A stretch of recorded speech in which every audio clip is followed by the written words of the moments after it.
성경 읽어주는 남자입니다.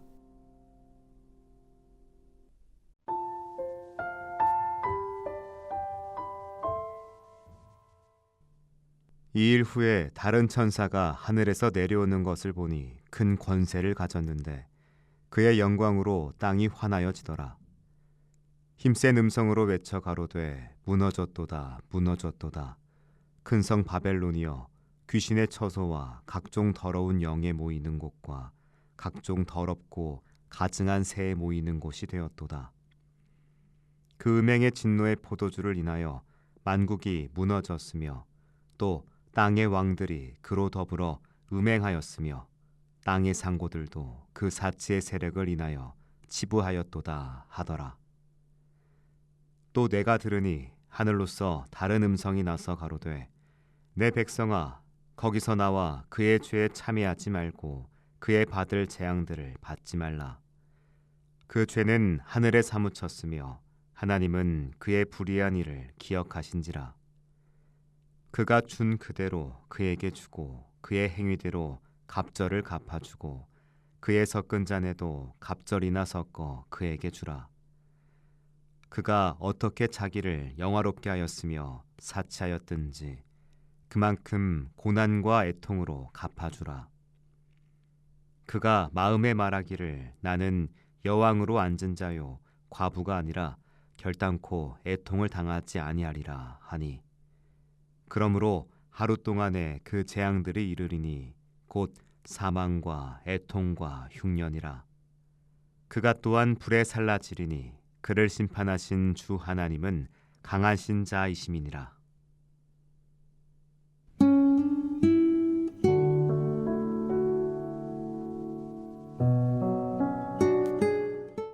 요한계시록 18장 1절은 그 뒤에 나는 또 다른 천사가 하늘에서 내려오는 것을 보았습니다.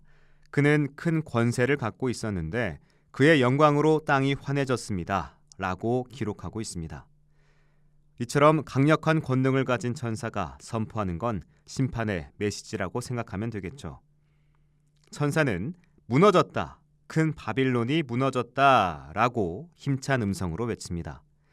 자, 여기서 바빌론은 고대 제국을 넘어서 당시 사치와 탐욕에 물들어 하나님을 대적했던 로마 제국, 더 나아가서 오늘날 세상의 모든 불의한 권력과 시스템을 상징합니다.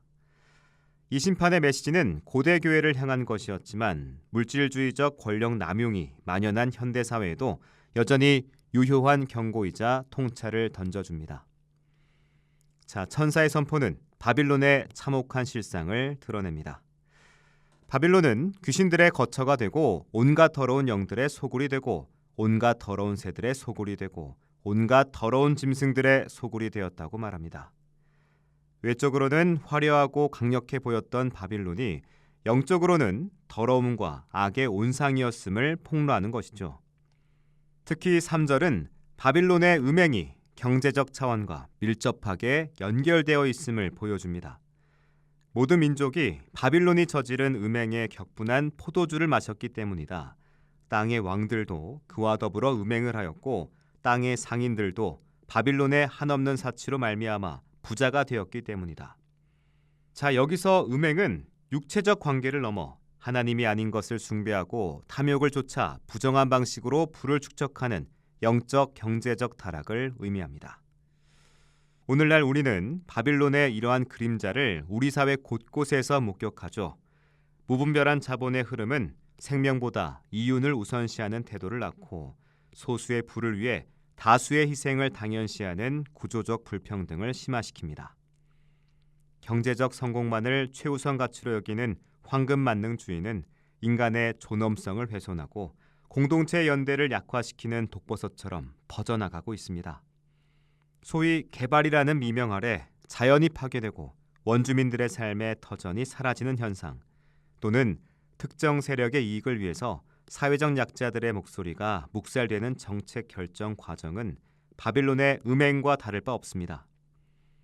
굳이 특정 기업이나 단체 이름을 직접 거론하지 않더라도 우리가 살고 있는 시대의 구조적 악은 요한계시록의 바빌론과 맞닿아 있음을 알 수 있습니다. 더욱 가증스러운 건 바빌론의 교만한 자기 확신이었습니다. 그 여자가 마음속으로 나는 여왕으로 앉아있고 과부도 아니요 결코 슬픔도 겪지 않을 것이다 하고 말하기 때문이다. 바빌론은 스스로 영원한 권력과 번영을 누릴 것이라 착각하며 고통과 슬픔은 자신과 무관하다고 여깁니다. 이러한 오만함은 오늘날 일부 종교 지도층이나 사회 기득권층에도 찾아볼 수 있죠.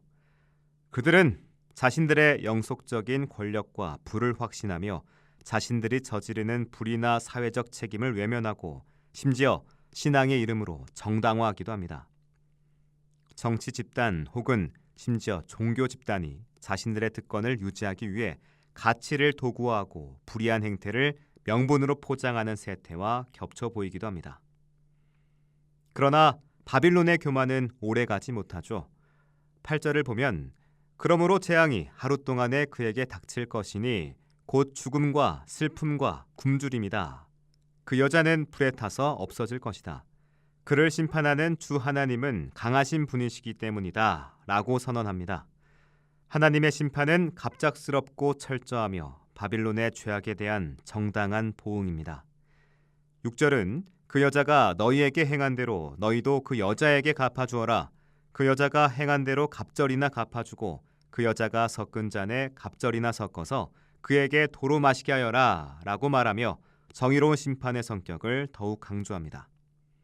개인의 쾌락이나 소수의 이익을 위해 다수의 희생을 강요하는 구조적 불의에 대한 하나님의 심판은 반드시 임하며 그 어떤 권세도 이를 피할 수 없습니다. 동시에 이 본문은 하나님의 백성을 향한 강력한 부름을 담고 있습니다. 나는 또 다른 음성이 하늘에서 나는 것을 들었습니다. 내 백성아, 그 여자에게서 나오너라. 그리하여 그 여자가 저지른 죄에 가담하지 말고 그 여자가 받을 재앙을 당하지 않도록 하여라. 이 명령은 타락한 세상 체제의 가치관과 시스템으로부터의 도덕성, 영적으로 분리될 것을 촉구합니다. 신앙인들은 세상의 탐욕과 불의에 휩쓸리지 않고 하나님의 정의와 사랑을 따르는 대안적인 삶을 살아야 할 윤리적 책임을 지고 있습니다. 불매운동, 불복종, 비판적 목소리 내기 등의 불의한 체제에 대한 비폭력적 저항을 포함하며 세상의 쾌락과 성공만을 좇는 가치관으로부터 거룩하게 구별될 것을 요구합니다. 불의한 시스템의 일부가 돼 그 죄에 가담하지 않고 적극적으로 약자의 편에 서서 불의를 고발하며 정의로운 세상으로의 변화를 위해 기도하고 행동할 때 우리는 바빌론의 그림자에서 벗어나 참된 하나님의 백성으로 설 수 있습니다. 요한계시록은 세상의 바빌론적 속성, 즉 탐욕과 권력 남용, 교만이 결국 하나님의 정의로운 심판을 피할 수 없음을 분명히 보여줍니다. 동시에 이 본문은 하나님의 백성에게 세상의 유혹에 굴하지 않고 거룩하고 정의로운 삶의 길을 선택하며 하나님의 심판과 구원의 메시지를 선포하는 예언자적 역할을 감당하도록 도전합니다. 우리는 이 세상의 화려한 외모 뒤에 감춰진 영적 더러움과 불의를 분별하고 그로부터 스스로를 분리하며 참된 하나님의 나라를 향한 소망을 가지고 살아가야 합니다. 하나님의 정의는 반드시 실현될 것이며 마침내 새 하늘과 새 땅의 비전이 우리 앞에 펼쳐질 겁니다. 우리는 이 소망 가운데 현재의 불의에 맞서고 사랑과 정의를 실천하는 삶을 살아야 합니다. 함께 기도하겠습니다. 주님, 세상의 불의에 물들지 않고 주님의 정의와 사랑을 실천하는 거룩한 백성으로 살아가게 하소서. 아멘.